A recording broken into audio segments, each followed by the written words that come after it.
let me introduce the cheapest and coolest brushless quadcopter.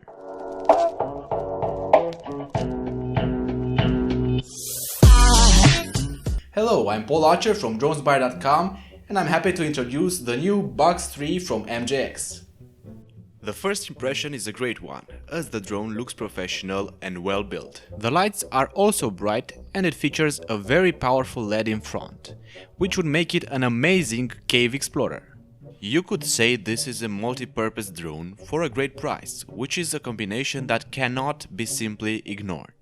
As a spoiler for what comes next, let me tell you that it can be used both as an FPV quadcopter and as an entry-level camera drone. It comes well assembled in the package with everything safely put in a polystyrene container with all the basic accessories included and the ready-to-fly drone. The frame itself has included great landing gear terminals, but the package also contains a pair of 4 extended landing legs that can be mounted on the drone, so there's enough space for the camera mount in case you want to use it. The package contains other things like a pair of 4 spare props, a screwdriver and prop guard and many others, but if you want to see the full unboxing, please click the link on the screen right now. It will open up in a new tab. The main feature of this drone that differs compared to other similarly cheap ones is the brushless motors. Brushless motors are more expensive than regular brushed ones, but they are way more efficient, reliable and powerful than their counterparts. They can be up to 6 times more powerful, so by adding them to the Bugs 3, MJX just created a more mean machine. It really bugs me how come a drone this cheap comes in such high quality. The combination between the 1800 kV motors and the 19 cm propellers make for a very balanced build with enough power to handle quite some weight or fly fast enough if you're looking for the thrills. As mentioned before, there are 2 main modes this quadcopter can be used in, and therefore it comes with 2 different flying settings, a faster sport mode and a camera mode where it flies a little more chill, so to say.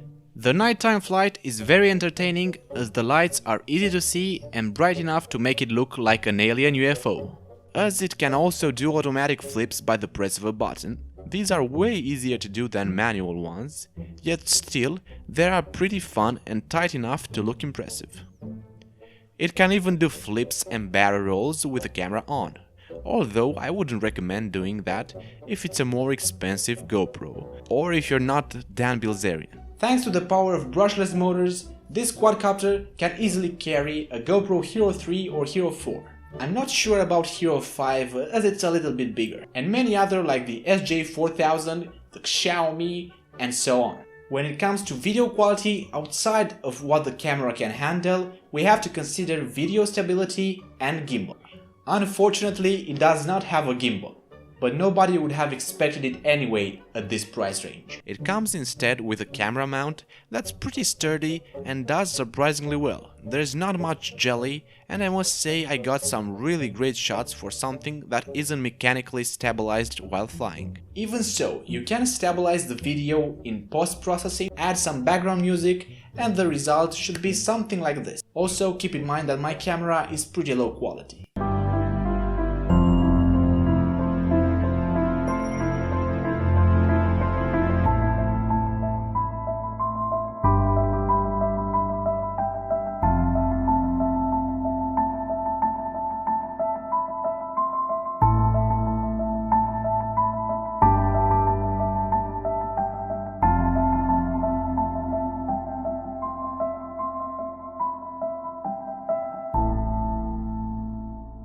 On the package you can find a list with other accessories that you can buy for this drone, ranging from FPV and action cameras to a pair of FPV goggles.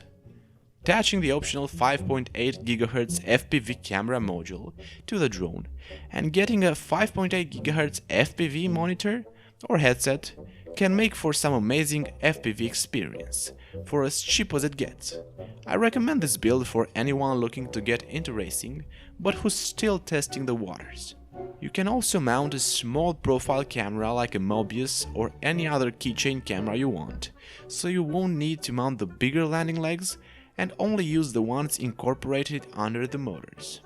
The 7.4 volt battery has 1800 mAh and is big enough to stay quite some time in the air. According to the manufacturer, it can reach up to 18 or 20 minutes of flight with ideal conditions, and somewhere around 14 if there's a GoPro attached. But from personal experience, these numbers are a little lower, ranging from somewhere around 12 minutes when fully used to up to 17 minutes when hovering around with no camera. The battery comes with an XT30 connector that provides safe linking to the drone, especially since it doesn't come with an on and off button and you need to take the battery out every single time. There's no wow factor when it comes to the controller, and I'd say it looks pretty boring, but even so it does its job well, and you can fly the drone up to 200 meters or so. 4 AA batteries are required for the transmitter to work, and the thumbsticks need to be installed with 2 screws. Having a look at the buttons from left to right, we have the only red button on the top left that starts and stops the drone motors, and underneath it there's a button to change between the 2 flying modes. After you press it, you'll hear either one beep for camera mode, where the drone will fly slower, or 2 beeps for sport mode, which is self-explanatory. The left stick handles the throttle and yaw, and the right one is for pinch and roll, as usual. The button underneath the stick can be used to trim the yaw of the aircraft, as do the other 2 on the right for pitch and roll trimming. However, this button is used exclusively for calibrating the remote. The calibration is not necessary, but it can be useful if the transmitter doesn't work properly. First you need to turn on the remote controller, push the calibration button and hold it for 3 seconds until you hear 3 beeps, then the light will start flashing. After that, rotate both the left and right sticks like this for 2 full cycles, then again push up the calibration button and hold for 3 seconds. More instructions can be found in the very useful manual it comes with, which I strongly recommend you read. For the remaining buttons, we have the flip button on top and the camera button below it. First press the flip button and then move the right stick to any direction and the drone will follow. The camera button can be used only if you get a camera accessory from MJX. If you have a GoPro, you need to start it on the ground first and only then mount it to the drone. A really nice thing about this controller is that you get a telemetry warning on the transmitter when it goes out of battery or the quad goes out of range. As a conclusion, with my experience with it, I can't say anything but good things. There's really no complaint from me. Although, they could do an on and off button on the drone. Just a buyer's opinion.